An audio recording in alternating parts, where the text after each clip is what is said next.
જોઈશું સમાચાર વિસ્તારથી। નાણાં ઉર્જા પેટ્રોકેમિકલ મંત્રી કનુભાઈ દેસાઈ તથા વન અને પર્યાવરણ રાજ્યમંત્રી મુકેશભાઈ પટેલના વરદહસ્તે સુરત જિલ્લાના વિકાસની ગાથા રજૂ કરતી વિકાસ વાટિકા પુસ્તિકાનું કલેક્ટર કચેરી ખાતે વિમોચન કરાયું હતું। સુરતની વિકાસ ગાથા રજૂ કરતું પુસ્તક વિકાસ વાટિકા, જેમાં સુરતમાં 2023 અને 24ના વર્ષ દરમિયાન થયેલા વિકાસ કામોની વિસ્તૃત જાણકારી આપવામાં આવી છે, જેનું વિમોચન નાણાં ઉર્જા અને પેટ્રોકેમિકલ મંત્રી કનુભાઈ દેસાઈ તથા વન અને પર્યાવરણ રાજ્યમંત્રી મુકેશભાઈ પટેલના હસ્તે કલેક્ટર કચેરી ખાતે વિમોચન કરાયું હતું। આ પુસ્તિકામાં સુરત જિલ્લાના વિવિધ વિભાગો દ્વારા વર્ષ 2023-24 દરમિયાન કરવામાં આવેલા વિકાસ કાર્યો, સરકારની યોજનાકીય સિદ્ધિઓ, સુરતની તસવીરી ઝલક, વૈવિધ્યસભર વિકાસોની સિદ્ધિઓનું ઉજાગર કરવામાં આવી છે। ઉપરાંત વડાપ્રધાન નરેન્દ્રભાઈ મોદી અને મુખ્યમંત્રી ભૂપેન્દ્રભાઈ પટેલ દ્વારા સુરત શહેર અને જિલ્લાને વિકાસના કામોની સોગાત આપી છે, જેની વિસ્તારપૂર્વક માહિતી આપવામાં આવી છે। તેમજ રાજ્યપાલની અધ્યક્ષતામાં યોજાયેલા પ્રાકૃતિક કૃષિ સંમેલ વિશે રસપ્રદ વિગતો આવરી લેવામાં આવી છે। આ વિકાસ વાટિકામાં સુરત મહાનગરપાલિકાના યુસીડી, પંચાયત સંચય વિભાગ, પ્રાકૃતિક ખેતી, ફૂડ એન્ડ ડ્રગ્સ જેવા વિભાગો દ્વારા કરવામાં આવેલ કામગીરીની રજૂ કરવામાં આવી છે।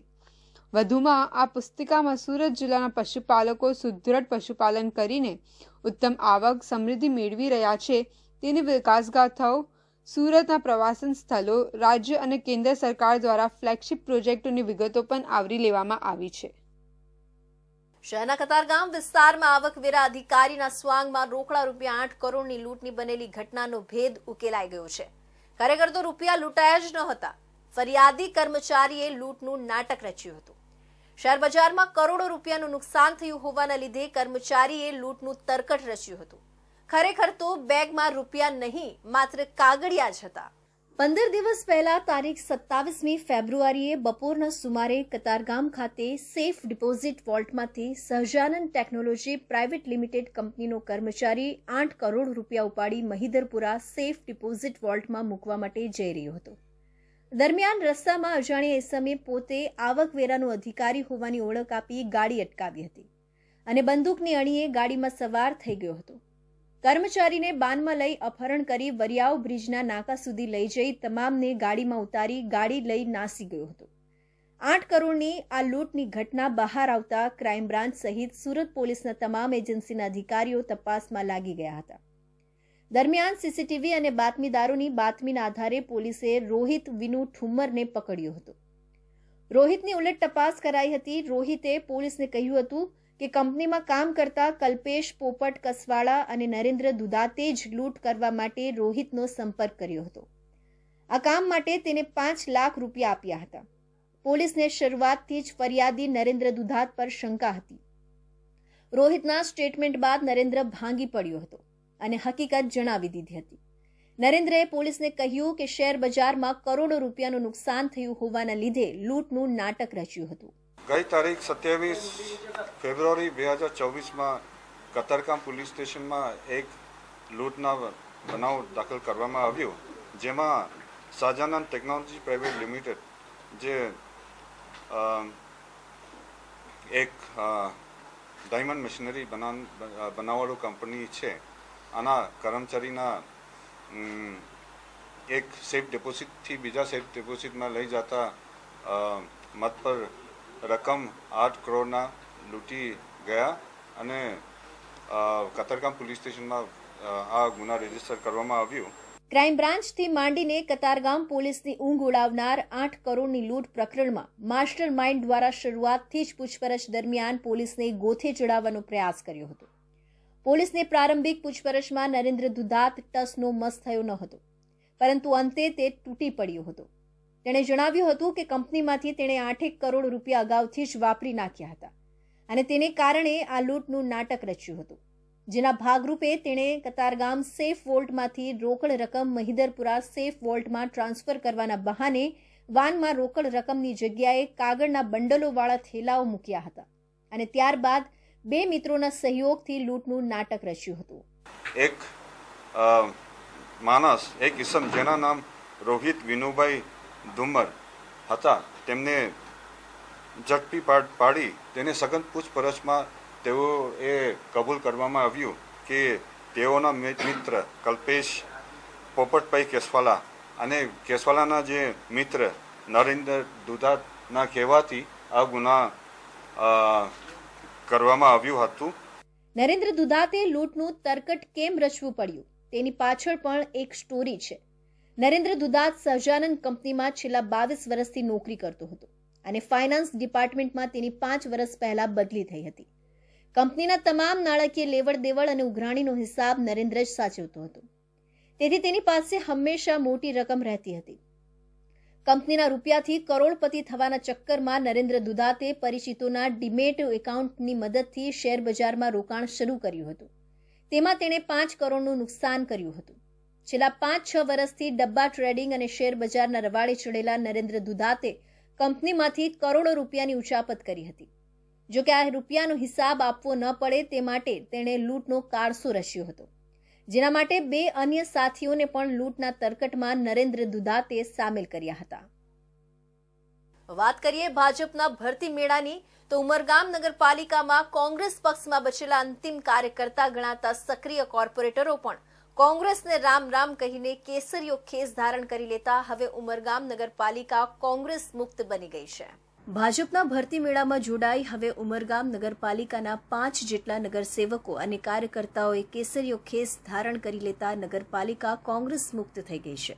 આ ભરતી મેળામાં દિલશેર ચૌહાણ, સુરેશ યાદવ, પ્રભાસિંહ, સુભદ્રા મોરિયા, નયના દુબળા તથા તમામ કોર્પોરેટરો ભાજપના એક લોકાર્પણ અને ભૂમિપૂજનના કાર્યક્રમમાં ભાજપમાં જોડાઈ જતા કોંગ્રેસ પક્ષમાં ખળબળાટ મચી જવા પામી હતી.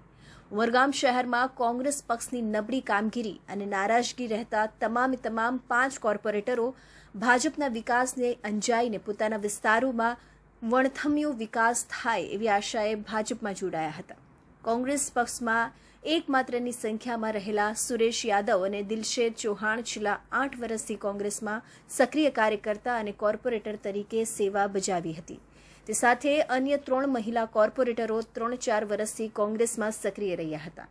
કોંગ્રેસ સાથેનો છેડો ફાડી કાયમી નાતો તોડી શનિવારના રોજ ઉમરગામ નગરપાલિકાના લોકાર્પણ અને ખાતમુહૂર્ત કાર્યક્રમમાં પ્રસંગમાં નાણામંત્રી કનુ દેસાઈ સહિત ભાજપ સંગઠન પ્રમુખો, ઉમરગામ તાલુકા ધારાસભ્ય સહિત નગરપાલિકાના પ્રમુખ મનીષ રાય સહિત અન્ય કોર્પોરેટરો અને ભાજપ શહેર સંગઠનના પ્રમુખ, ઉપપ્રમુખ અને ભાજપ અગ્રણીઓની ખાસ ઉપસ્થિતિ વચ્ચે તમામ 5 કોંગ્રેસી કોર્પોરેટરોને વિધિવત ભગવો ખેસ અને ટોપી પહેરાવી ભાજપમાં જોડાવવામાં આવતા કોંગ્રેસના પગ તળેથી જમીન હલવા સમાન ઘટના બનવા પામતા ઉપરોક્ત કાર્યક્રમમાં નગરપાલિકા હવે કોંગ્રેસ મુક્ત બન્યું હોવાનું સાબિત થયું છે. તો આ તરફ વાત કરીએ બોર્ડ પરીક્ષાની, તો આવનાર 11 માર્ચથી ધોરણ 10 અને 12ની બોર્ડની પરીક્ષાને લઈ સુરતમાં ટ્રાફિક પોલીસે ખાસ એક્શન પ્લાન તૈયાર કર્યો છે. શહેરમાં મેટ્રોના ખોદકામને લઈ ટ્રાફિકની ભારે સમસ્યા સર્જાય છે, ત્યારે બોર્ડના સમય પહેલા શહેરના તમામ ટ્રાફિક પોઈન્ટ પર જવાનો ખાસ ટ્રાફિક સંચાલનમાં તૈનાત રહેશે. આવનાર દિવસોમાં ગુજરાત બોર્ડની પરીક્ષાને લઈ સુરત ટ્રાફિક પોલીસ દ્વારા ખાસ તૈયારીઓ હાથ ધરાઈ છે. આગામી 11 તારીખથી 26 તારીખ સુધી સમગ્ર રાજ્યમાં HSC, SSC બોર્ડની પરીક્ષા યોજાનાર છે. ત્યારે સુરતમાં પરીક્ષા આપનાર પરીક્ષાર્થીઓ સમયસર પોતાના પરીક્ષા કેન્દ્ર સુધી પહોંચી શકે અને કોઈ જગ્યાએ ટ્રાફિકની સમસ્યા ન સર્જાય તે હેતુથી સુરત શહેર ટ્રાફિક શાખા દ્વારા જરૂરી આયોજન કરવામાં આવ્યું છે. આ સાથે શહેરના 36 ટ્રાફિક સેન્ટર ઉપર 3 બાઇક સાથે જવાન ઉપસ્થિત રહેશે, જે ટ્રાફિકમાં ફસાયેલા વિદ્યાર્થીઓને સેન્ટર સુધી પહોંચાડવામાં મદદ કરશે. ટ્રાફિક પોલીસ દ્વારા બોર્ડની પરીક્ષાના દિવસથી ટ્રાફિક નિયમન માટે જરૂરી નિયમ બનાવ્યા છે, જેમાં બોર્ડની પરીક્ષા શરૂ થવા તેમજ પરીક્ષાર્થીઓના છૂટવાના સમયે ટ્રાફિક શાખાના અધિકારીઓ પોતપોતાના વિસ્તારમાં હાજર રહી પેટ્રોલિંગ રાખશે. જે જગ્યાએ ટ્રાફિક થવાની શક્યતા હોય તે જગ્યાએ ટ્રાફિક નિયમન માટે યોગ્ય ડિપ્લોયમેન્ટ રાખવામાં આવશે. બોર્ડના પરીક્ષાર્થીઓ માટે ખાસ સુરત ટ્રાફિક શાખાના સર્કલ વિસ્તારમાં સરકારી મોટરસાયકલ સાથે સર્કલ વાઇઝ 3 ટીમો મળી કુલ 36 ટીમોની ફાળવણી કરવામાં આવી છે. તે ટીમો દ્વારા જો કોઈ પરીક્ષાર્થી ટ્રાફિકમાં ફસાઈ ગયો હોય તો તેને સરકારી મોટરસાયકલ ઉપર પરીક્ષા કેન્દ્ર સુધી પહોંચાડવામાં આવશે. ધોરણ 10 અને 12માની જે 11 તારીખથી પરીક્ષા ચાલુ થઈ રહી છે, એમાં આપણે સૌ જાણીએ છીએ કે સમગ્ર સુરત સિટીમાં મેટ્રોના કામકાજ ચાલી રહ્યા છે અને જેના લીધે ક્યાંક ને ક્યાંક બોર્ડના વિદ્યાર્થીઓને કોઈપણ ટ્રાફિકની સમસ્યાનો સામનો ના કરવો પડે તે માટે માનનીય સીપી સાહેબ અને માનનીય જીસીપી સાહેબના માર્ગદર્શન હેઠળ આપણે અલગથી એક ટ્રાફિકનું વ્યવસ્થાપન સ્મૂધ રહે તે પ્રમાણે ગોઠવણી કરી છે, જેમાં મુખ્યત્વે સિટીના તમામ જંકશનો અને ખાસ કરીને જે જગ્યાએ મેટ્રોના કામકાજ ચાલે છે એ જગ્યાએ અલગથી સ્પેશિયલ ફોર્સની ફાળવણી ટ્રાફિક વ્યવસ્થાપન માટે કરવામાં આવેલી છે. સાથે સાથે સુરત શહેરના ટોટલ 12 સર્કલ, 41 સેમી સર્કલ અને 36 અમારી બાઇકની પેટ્રોલિંગ ટીમ કે જે સર્કલ વાઇઝ 3-3 હશે. સુરત શહેર ટ્રાફિક શાખાનો જે હેલ્પલાઇન નંબર છે એ 7434095555 છે. બોર્ડના વિદ્યાર્થીઓ માટે સુરત ટ્રાફિક પોલીસ દ્વારા ખાસ નંબર પણ જાહેર કરવામાં આવ્યો છે. જો કોઈ પરીક્ષાર્થી ટ્રાફિક જામની સમસ્યામાં ફસાઈ જાય તો તેવા સમયમાં તેઓએ ટ્રાફિક હેલ્પલાઇન નંબર 7434095555 ઉપર કોલ કરી તુરંત મદદ મેળવી શકશે. ટ્રાફિક હેલ્પલાઇન પર કોલ મળીએની ટ્રાફિક હેલ્પલાઇન દ્વારા પેટ્રોલિંગ ટીમને કોલ કરી જાણ કરવામાં આવશે. પેટ્રોલિંગ ટીમનો પોલીસ કર્મચારી તાત્કાલિક ત્યાં પહોંચી પરીક્ષાર્થીને પરીક્ષા કેન્દ્ર સુધી પહોંચાડવામાં મદદ કરશે. તો હવે વાત કરીએ નવા બસ સ્ટેન્ડના લોકાર્પણની. તો 1.53 કરોડના ખર્ચે નવનિર્મિત કામરેજ એસટી બસ સ્ટેશનનું લોકાર્પણ શિક્ષણ રાજ્યમંત્રી પ્રફુલ્લ પાનસેરિયા દ્વારા કરવામાં આવ્યું હતું. નવા એસટી બસ સ્ટેશનથી કામરેજ તાલુકાના નાગરિકોની દૈનિક પરિવહનની સુવિધામાં વધારો થશે. સુરત જિલ્લાના કામરેજ ખાતે ગુજરાત રાજ્ય માર્ગ અને વાહન વ્યવહાર નિગમ દ્વારા રૂપિયા 1.53 કરોડના ખર્ચે નવનિર્મિત કામરેજ એસટી બસ સ્ટેશનનું લોકાર્પણ શિક્ષણ રાજ્યમંત્રી પ્રફુલ્લ પાનસેરિયાના હસ્તે કરવામાં આવ્યું હતું. શિક્ષણ રાજ્યમંત્રીએ જણાવ્યું કે નવા એસટી બસ સ્ટેશનથી કામરેજ તાલુકાના નાગરિકોની દૈનિક પરિવહનની સુવિધામાં વધારો થશે. વર્ષ 2022માં કામરેજના જૂના બસ સ્ટોપને નવનીકરણ આપવાનું કાર્ય શરૂ કરાયું હતું અને એ જ જગ્યાએ વિશાળ પ્લેટફોર્મનો વિસ્તાર, 109 ચોરસ મીટર મુસાફરો માટે બેઠક વ્યવસ્થા અને વેઇટિંગ હોલ, ટ્રાફિક કંટ્રોલ અને પાસ રૂમ, કિચન સાથેની canteen, water room, parcel room, electric room અનેકવિધ સુવિધાયુક્ત અદ્યતન બસ સ્ટેશનનું નિર્માણ પામ્યું છે. કામરેજ 4 રસ્તા આજે વાહન વ્યવહાર વિભાગના એસટી બસ સ્ટેશનનું લોકાર્પણ થયું. આદરણીય મુખ્યમંત્રી સાહેબ અને વાહન વ્યવહાર રાજ્ય કક્ષા મંત્રી આદરણીય હર્ષભાઈ સંઘવીએ પણ આજ શુભેચ્છા પાઠવી છે. આ બસ સ્ટેન્ડને સરસ રીતે પ્લાનિંગ સાથે વધુ બસોના અવર જવર માટે નાનું બસ સ્ટેન્ડ હતું એનું એક્સપેન્સ કરીને બહુ સરસ રીતે બનાવ્યું. તમામ પ્રકારની સુવિધા સાથે કામરેજ 4 રસ્તા અહીંયા ખૂબ ટ્રાફિક અને ખૂબ એસટી બસોને અનુકૂળ રહે એવી જગ્યા પર આ બસ સ્ટેન્ડ બન્યું છે, ત્યારે લોકોની સુખાકારી માટે ખૂબ સગવડભર્યું થશે. કામરેજ 4 રસ્તા ખાતે આવેલ એસટી બસ સ્ટેશનમાં 24 કલાકમાં 1300 જેટલી એસટી બસ અવર જવર કરતી હોય, પરંતુ સુવિધા શૂન્ય હતી. અહીંથી રાજ્યના ઘણા જિલ્લાના મુસાફરો અવર જવર કરે છે. પરિણામે મુસાફરોને ઘણી અગવડનો સામનો કરવો પડતો હતો, જેનું આખર લાંબા સમય પછી નિકારણ આવ્યું છે. છોટાઉદેપુર જિલ્લાના બોડેલી ખાતેથી રાહુલ ગાંધીની ભારત જોડો ન્યાય યાત્રા શરૂ થઈ હતી. છોટાઉદેપુર જિલ્લાના આદિવાસીઓએ દેશી ઢોલ વગાડી રાહુલ ગાંધીનું સ્વાગત કર્યું હતું. કોંગ્રેસના પૂર્વ અધ્યક્ષ રાહુલ ગાંધીની ભારત જોડો ન્યાય યાત્રા બોડેલી અલીપુરા ચોકડી ખાતે પ્રવેશ કર્યો હતો, જ્યાં મોટી સંખ્યામાં કાર્યકરો ઉપસ્થિત રહી રાહુલ ગાંધીને આવકાર્યા હતા. આદિવાસી વિસ્તારમાં રાહુલ ગાંધીની યાત્રાથી પરિવર્તન લાવવા માટે કોંગ્રેસ પ્રયાસ કરી રહી છે. કોંગ્રેસના નેતા રાહુલ ગાંધી ભારત જોડો ન્યાય યાત્રા લઈ છોટા ઉદેપુર જિલ્લામાં નસવાડીથી નર્મદા જિલ્લામાં પ્રવેશ કરશે. બોડેલી ખાતે કોંગ્રેસ કાર્યકરો અને લોકો સાથે રાહુલ ગાંધીએ હાથ પણ મિલાવ્યા હતા. રાહુલ ગાંધીની એક ઝલક મેળવવા માટે લોકોના ટોળા યાત્રા માર્ગ પર ઉમટ્યા હતા. આ યાત્રા બોડેલીથી નસવાડી અને દેવલિયા તરફ ગઈ હતી. બપોર બાદ નર્મદા જિલ્લામાં યાત્રા પ્રવેશ કર્યો હતો. રાહુલ ગાંધીની ભારત જોડો ન્યાય યાત્રા ગુજરાતના આદિવાસી જિલ્લામાં ફરનાર છે, ત્યારે કોંગ્રેસની પરંપરાગત વોટ બેંકને પુનઃ મેળવવા હાલ કોંગ્રેસ દ્વારા મહત્તમ પ્રયાસો કરવામાં આવી રહ્યા છે, જેનો પૂર્ણ લાભ મળશે એવું કોંગ્રેસના સ્થાનિક નેતાઓનું માનવું છે. અત્યારે ભારત જોડો યાત્રામાં જોડાઈ રહ્યું છે. ખૂબ ઉત્સાહથી હજારો લોકો એવંતુ વડોદરા, છોટાઉદેપુર આસપાસના તમામ જિલ્લાઓમાંથી મોટી સંખ્યામાં કાર્યકરો ઉમટી પડે છે. અત્યારે રાહુલજી અહીંયા બોડેલી ખાતે કેમ્પમાં છે અને અહીંથી સવારે હમણાં શરૂઆત થશે. અહીંથી નસવાડી થઈ અને આગળ મેઇન કાર્યક્રમ અમારો રાજપીપળા ખાતે પદયાત્રાનો કાર્યક્રમ છે, ત્યાં રાહુલજી ચાલવાના છે. અહીંથી અમે કાર માર્ગે, કાફલા માર્ગે ત્યાં જવાના છીએ. સાથે સાથે આપ જાણી શકો છો કે જે પ્રકારે આ દેશનું વાતાવરણ છે અને એ વાતાવરણમાં રાહુલજી એક મોટા નેતા તરીકે ઉભરી આવ્યા છે અને લોકોનો અવાજ બન્યા છે. રાહુલ ગાંધી દ્વારા કાઢવામાં આવેલી ભારત જોડો ન્યાય યાત્રા ગુજરાતના 7 જિલ્લામાં કુલ 400 કિલોમીટરનો પ્રવાસ કરીને આવનારા 10 તારીખે નવાપુર ખાતેથી મહારાષ્ટ્રમાં પ્રવેશ કરશે. બેચલર ઓફ રૂરલ સ્ટડીઝનો અભ્યાસ કરાવતી કોલેજોએ નર્મદ યુનિવર્સિટી સાથે જોડાણ માટે કેમ્પસમાં ગૌશાળા બનાવી 5 ગાય પાળવી પડશે.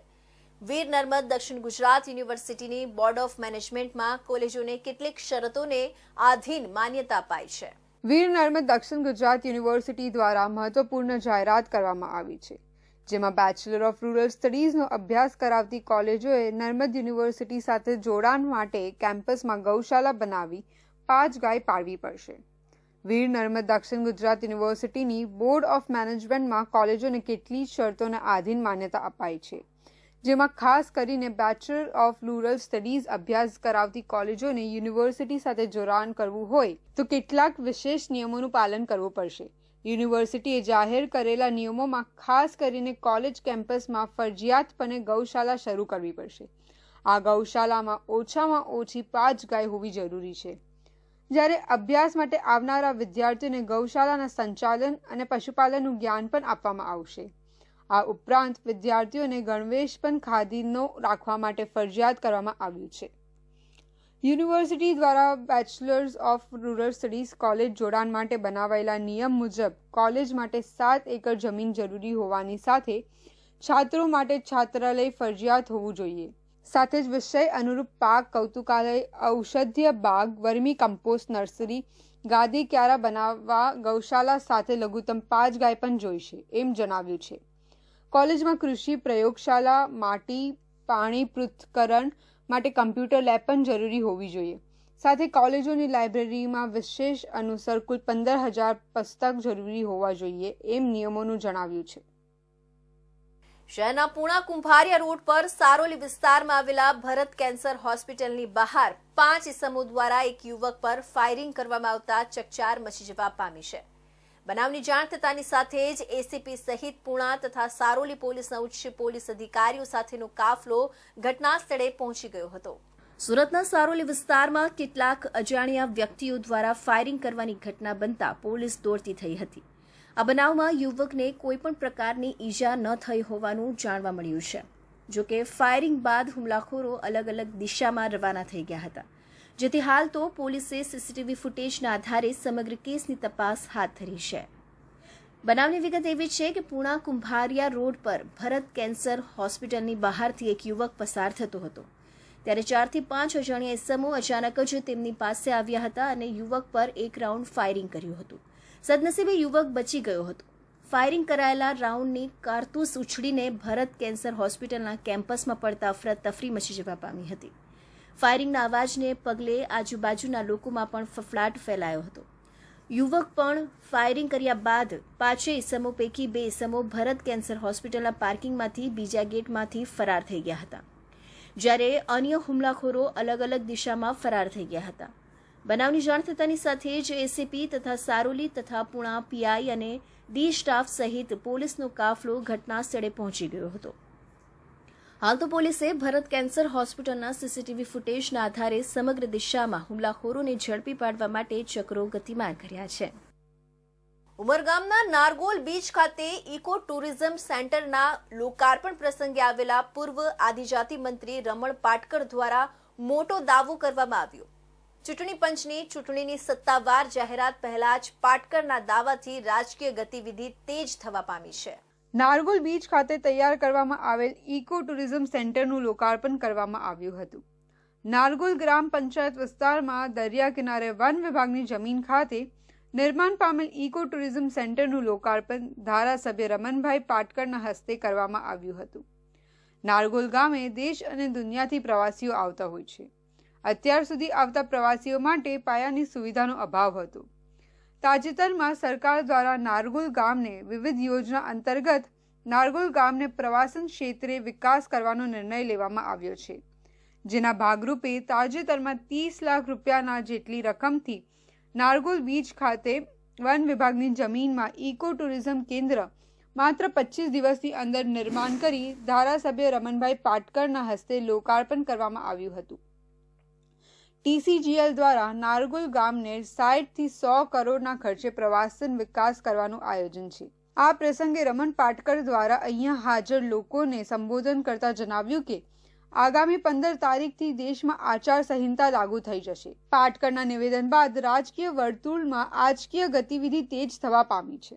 દેશના વડાપ્રધાન નરેન્દ્રભાઈએ વારંવાર પ્રજાને અપીલ કરે છે કે તમે અમને ઓળખજો, અમે નરેન્દ્રભાઈ આપણો પરિવારના સભ્ય છે એ ભાવ સાથે આગળ વધી રહ્યા છે. ત્યારે 15 તારીખે આચારસંહિતા પડવાની છે ચૂંટણીની. 16 તારીખે આપણે કશું બોલી નહીં શકીશું, પણ આજે તમને બધાને અપીલ કરું છે, જેટલા પણ પ્રવાસીઓ આવ્યા છે, અહીંયાના આગેવાનો છે, બધા જ આપણે ખભે ખભે મિલાવી અને ભારતીય જનતા પાર્ટી કમળને મત આપીને દેશના નરેન્દ્રભાઈ મોદીને આપણે ફરી એની દેશની જવાબદારી સોંપીએ, વડાપ્રધાન તરીકે જોઈએ એવી અપેક્ષા રાખું છું. ચૂંટણી નજીક હોય અનેક નાના મોટા વિકાસ કાર્યોના લોકાર્પણ અને ભૂમિપૂજન કરવામાં આવી રહ્યા હોય એવા સમયે સિનિયર નેતા દ્વારા ચૂંટણીની જાહેરાતને લઈને આચાર સંહિતા લાગુ થવા બાબતે કરાયેલા નિવેદન બાદ એક વાત સ્પષ્ટ થઈ ગઈ છે કે આગામી 15 તારીખે ચૂંટણીને અંગેની જાહેરાત થઈ શકે છે અને દેશભરમાં આચાર સંહિતા લાગુ પડી શકે છે. શિવનો મહિમા અપાર છે, તેથી શિવરાત્રી આવતાની સાથે જ શિવાલયોમાં ભક્તોનું ઘોડાપૂર ઉમટે છે અને મહાદેવના દર્શન કરી ધન્યતા પ્રાપ્ત કરે છે. ત્યારે નવસારી જિલ્લામાં પણ શિવરાત્રીના દિવસે પૌરાણિક વર્ષો જૂના દેવેશ્વર મહાદેવ મંદિર ખાતે અયોધ્યા સ્થિત રામ મંદિરની પ્રતિકૃતિ રૂપે ભગવાન શ્રી રામ અને શિવજીના દર્શનની અનોખી પ્રતિકૃતિ રજૂ કરવામાં આવી હતી, જે ભક્તોનું આકર્ષણનું કેન્દ્ર બની હતી. નવસારીના દેવેશ્વર મહાદેવ મંદિર ખાતે મહાદેવના દર્શન કરવા આવતા લોકો માટે અયોધ્યા સ્થિત રામ મંદિરની પ્રતિકૃતિ મૂકવામાં આવી હતી. અયોધ્યા રામ મંદિરના દર્શન ન કરી શકનાર ભક્તોએ રામલલ્લાની આબેહૂબ પ્રતિકૃતિને જોવા માટે હજારોની સંખ્યામાં લોકો મંદિરમાં ઉમટી પડ્યા હતા અને અયોધ્યા રામલલ્લાના દર્શન કર્યા હોય તેવી ધન્યતા પ્રાપ્ત કરી હતી. આગામી 5 દિવસ સુધી આ પ્રતિકૃતિના દર્શન ભાવિક ભક્તો તેમજ અન્ય તમામ લોકો કરી શકે તેવી પણ દેવેશ્વર મંદિર દ્વારા વ્યવસ્થા કરવામાં આવી છે. શિવરાત્રીના પાવન પર્વ પર સમગ્ર મંદિર પરિસરમાં જય શ્રી રામ અને બમ બમ ભોલેના નાદ સાથે વાતાવરણ ગુંજી ઉઠ્યું હતું. શિવરાત્રીના પર્વ નિમિત્તે નવસારીના સ્વયંભૂ દેવેશ્વર મહાદેવ મંદિરમાં અયોધ્યામાં બિરાજમાન રામલલ્લાની આબેહૂબ મૂર્તિનું નિર્માણ કરી મંદિરમાં મૂકવામાં આવતા શિવ સાથે ભગવાન રામલલ્લાના દર્શન કરવા માટે હજારોની સંખ્યામાં ભક્તોની ભીડ મંદિરે ઉમટી અયોધ્યાના જઈ શકતા ભક્તોએ દેવેશ્વર મહાદેવ મંદિરમાં રામલલ્લાના દર્શન કરી ધન્યતા પ્રાપ્ત કરી નવસારી શહેર ખાતે રામલલ્લાની મૂર્તિ આકર્ષણનું કેન્દ્ર બની છે. પૂર્ણાયા દક્ષિણે ભાગે મધ્ય ભાગે સ્થિતો ભવ સ્વયંભૂત પન્નોલિંગ દેવેશ્વર નમોસ્તે.